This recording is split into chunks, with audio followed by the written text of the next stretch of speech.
جو لوگ کمزور ذہن رکھتے ہیں ساری زندگی فیصلہ ہی نہیں ہوتا، کوئی ڈرتے رہتے ہیں، سہمے سہمے وقت گزارتے ہیں، اپنے آپ کو فکری یہ جو ایمان ہوتا ہے یہ بندے کو طاقتور کرتا ہے، بندہ مضبوط ہو جاتا ہے۔ مجھے بتائیے نا، جب ایمان پکا ہو کہ روزی دینے والا اللہ ہے تو پھر بندہ کسی مالدار آدمی کے پیچھے کبھی بھاگتا ہے، کبھی کسی بڑے آدمی سے ڈرتا ہے؟ جب اسے پتا ہو کہ عزت اور ذلت اللہ کے دستے قدرت میں ہے، پھر وہ سیاستیں، سازشیں یہ کام کرتا ہے۔ تو پہلے تو مضبوطی ایمان درکار ہے ہمارے بچوں کے اندر، ہمارے مزاجوں کے اندر۔ جب تک وہ مضبوطی ایمان، حضرت مولا علی شیر خدا کرم اللہ تعالی وجہ الکریم ایک دفعہ بڑے علیل ہو گئے، کمزوری آ جاتی ہے، بندہ بیمار ہو جاتا ہے۔ تو ہمارے ہاں بیمار لوگ بعض اوقات ایسا جملہ بولتے ہیں جو کفر کے زمرے میں چلا جاتا ہے۔ آپ پریشان ضرور ہیں، تکلیف میں ضرور ہیں، لیکن آپ بات وہی کریں گے جو شریعت اجازت دیتی ہے۔ حضرت علی شیر خدا شدید علیل تھے، ایک صحابی تیمارداری کرنے گئے تو حضرت مولا علی کا چہرہ دیکھ کے پریشان ہو گئے، کہنے لگے آپ تو بڑے سخت علیل ہیں، اللہ خیر کرے، اللہ تعالیٰ آپ کو صحت دے۔ تو حضرت علی کہنے لگے تو فکر نہ کر، مجھے اس بیماری سے کچھ بھی نہیں ہوگا۔ نے کہا کیوں؟ فرمانے لگے مجھے نبی پاک علیہ السلام نے فرمایا تھا علی اس وقت دنیا سے جاؤ گے جب داڑھی خون سے رنگین ہو جائے گی،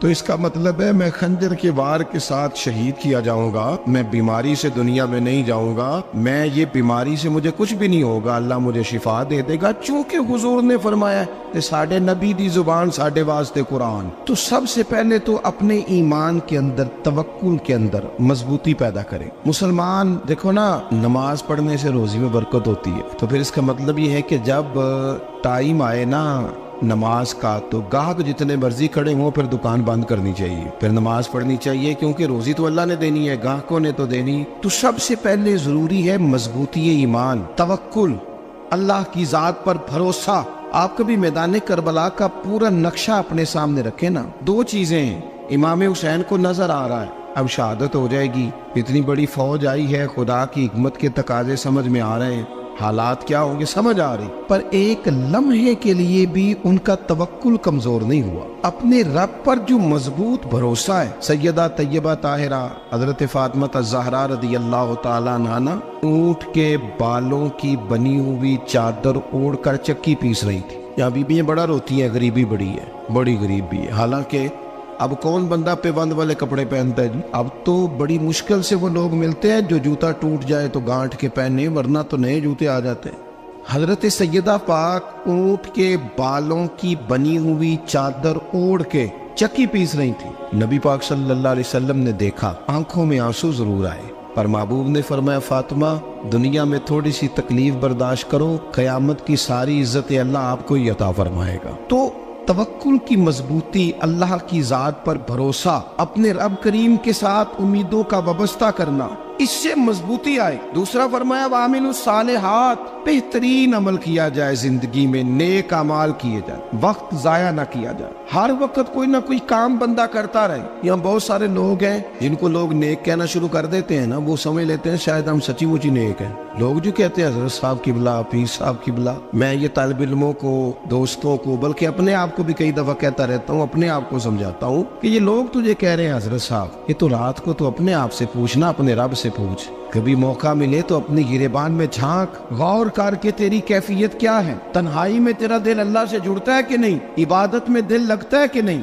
خدا کا خوف دل میں رہتا ہے کہ نہیں، غریب کی محبت، عزیزوں قربت والوں کا احساس طبیعت میں موجود رہتا ہے کہ نہیں۔ ویسے تو میرا مطلب ہے، لوگ کہہ دیتے حاجی صاحب آپ بڑے سخی ہیں، تو اس سے تو نہیں نا بندے نے سخی ہونا، سخی تو تب ہونا ہے جب اللہ کی بارگاہ میں مقبول ہوگا۔ اعمال صالحہ، نیک کام، اور وہ کرتا رہے بندہ، کوئی بھی کام اسے نیکی کا مل جائے نا۔ دیکھنا اپنا معیار ہر انسان نے بنایا ہوتا ہے کامیابی کا۔ کچھ لوگوں کا خیال یہ ہوتا ہے کہ بچے میرے پڑھ گئے، اپنی اپنی جگہ پہ سیٹ ہو گئے، میں اب بڑے سکون میں ہوں۔ کچھ کی رائے یہ ہوتی ہے کہ میں نے سب بچے بچیوں کا بیاہ کر دیا ہے، گھر میرا بن گیا ہے، اب میں بڑے آرام میں ہوں، قرار میں ہوں، سکون میں ہوں۔ تو اپنی اپنی رائے ہوتی ہے، لیکن حقیقت وہ ہے، اصل وہ ہے جسے اللہ کے قرآن نے بیان کیا۔